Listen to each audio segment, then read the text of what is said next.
Hello friends, আজ আমরা আলোচনা করব ভারতীয় বিশ্ববিদ্যালয় শিক্ষা কমিশন সম্পর্কে, যাকে রাধাকৃষ্ণন কমিশনও বলা হয়ে থাকে।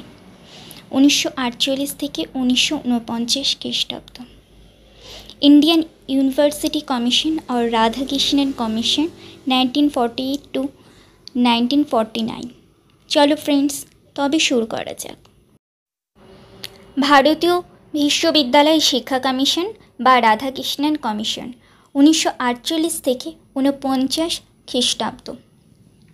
1947 খ্রিস্টাব্দের 15ই আগস্ট ভারত স্বাধীনতা লাভ করে।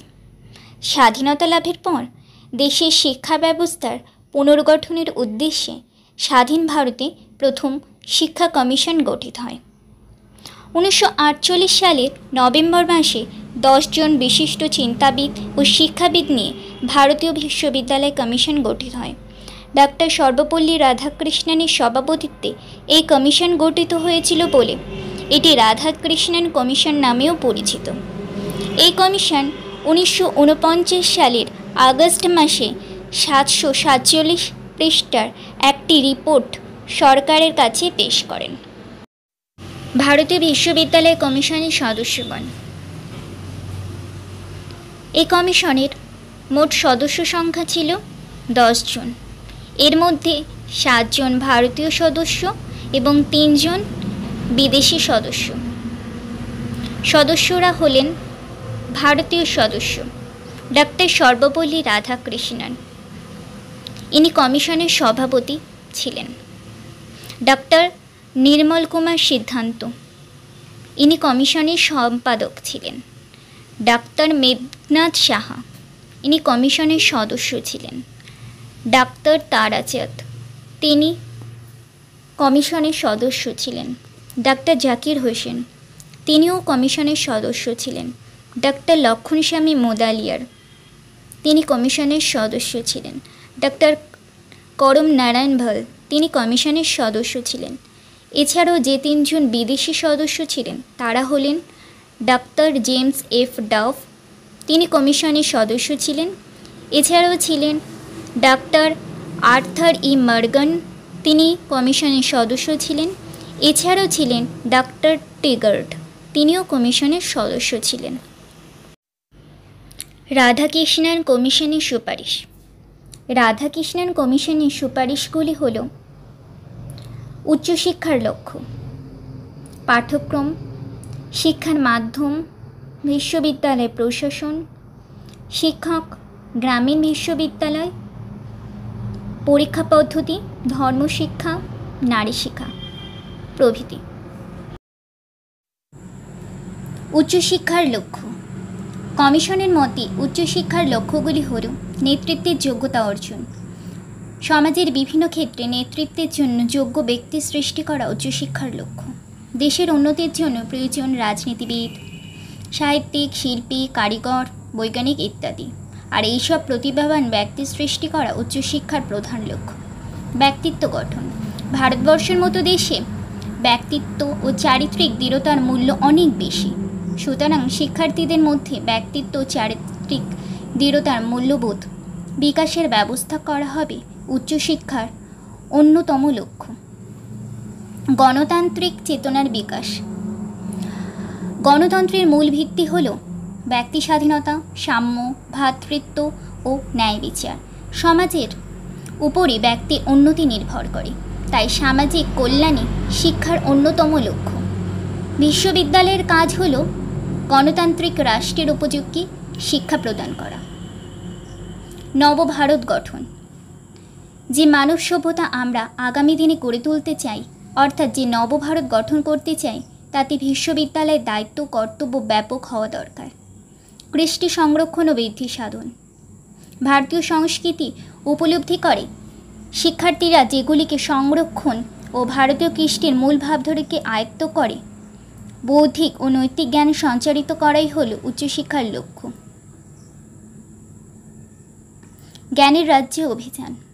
বিশ্ববিদ্যালয়ের কাজ হল শুধুমাত্র তত্ত্বজ্ঞান দানই নয়, নতুন নতুন জ্ঞানের রাজ্যে অভিযান করা। বিজ্ঞান, কারিগরি ও কৃষি শিক্ষার প্রসার।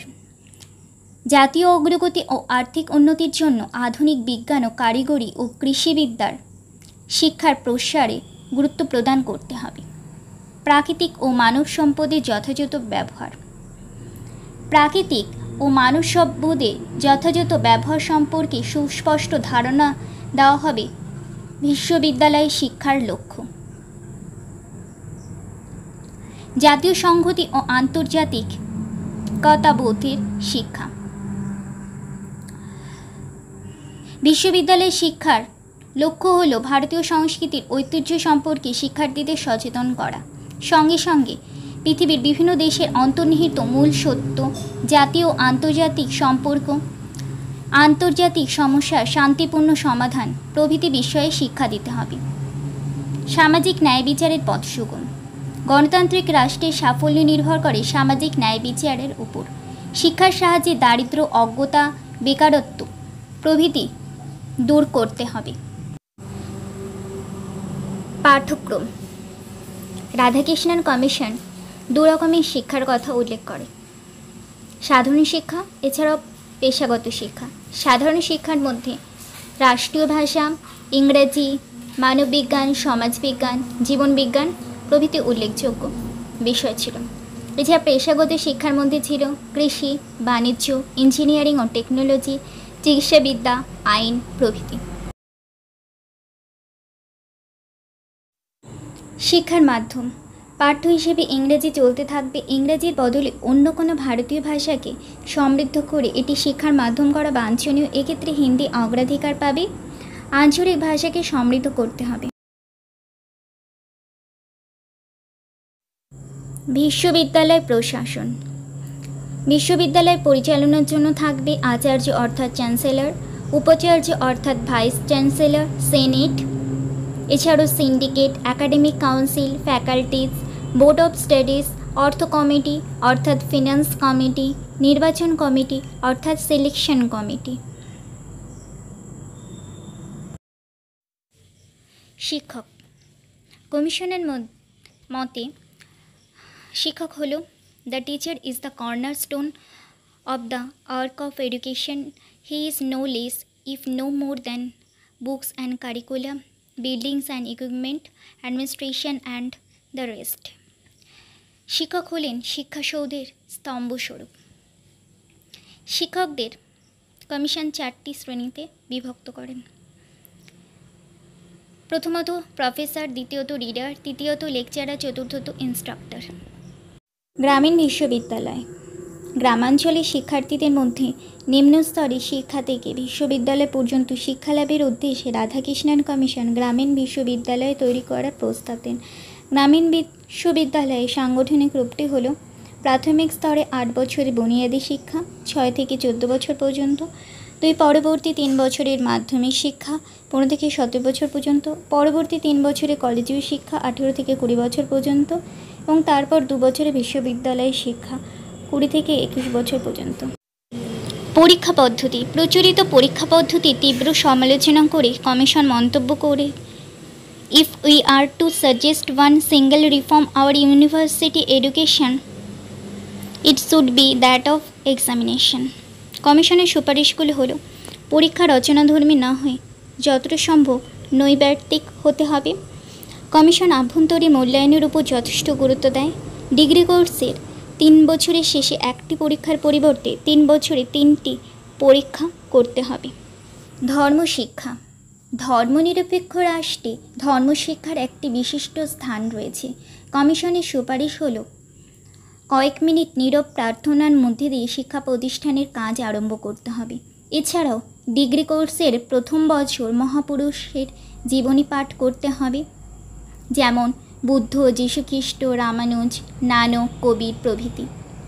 এছাড়াও দ্বিতীয় বছর বিবিধ ধর্মগ্রন্থ থেকে সর্বজনীন আবেদনগুলির সংকলন পাঠ করতে হবে। তৃতীয় বছর ধর্মতত্ত্বের মূল সমস্যা নিয়ে আলোচনা করতে হবে। কমিশন শিক্ষার্থীদের নৈতিক চরিত্রের উন্নতি সাধনের জন্য ধর্মশিক্ষার প্রয়োজনীয়তার কথা বলেছে, তবে ধর্মের গোঁড়ামিকে বাদ দিয়ে। নারী শিক্ষা। রাধাকৃষ্ণন কমিশন নারী শিক্ষার উপর গুরুত্ব দিয়েছিল। মাধ্যমিক স্তরে মেয়েদের পৃথক বিদ্যালয় থাকবে একথা রাধাকৃষ্ণন কমিশন উল্লেখ করেছিল।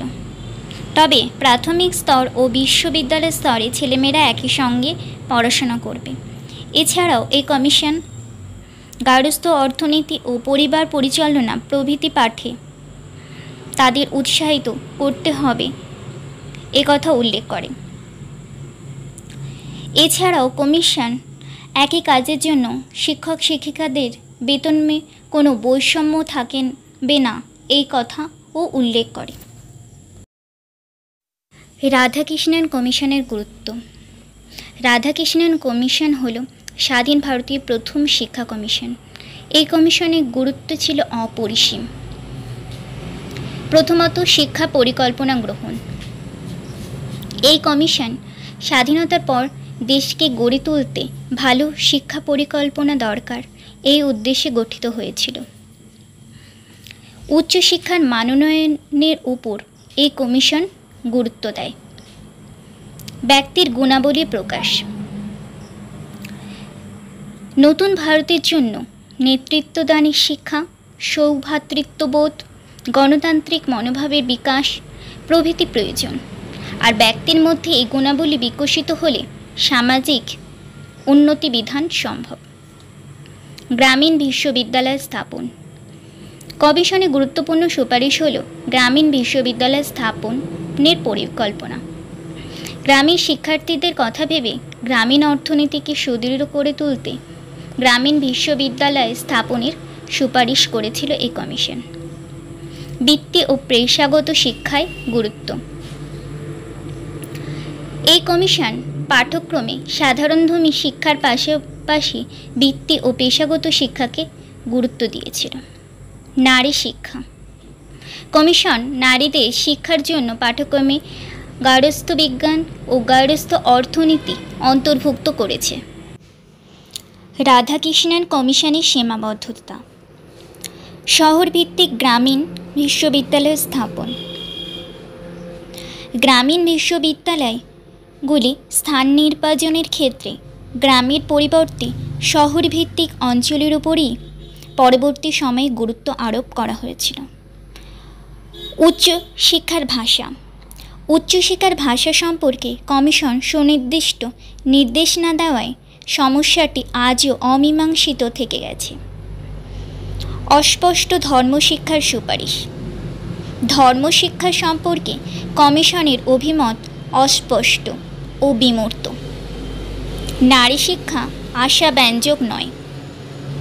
নারী শিক্ষার ক্ষেত্রে কমিশনের সুপারিশ আশাব্যঞ্জক নয়। ভিডিওটি সম্পূর্ণ দেখার জন্য আপনাদের প্রত্যেককে ধন্যবাদ। এরকম আরও অনেক নতুন ভিডিও দেখার জন্য আমাদের লাইট অফ নলেজ চ্যানেলটিকে সাবস্ক্রাইব করে পাশে থাকুন। ভিডিওটি ভালো লাগলে লাইক করুন এবং শেয়ার করুন। ধন্যবাদ প্রত্যেককে।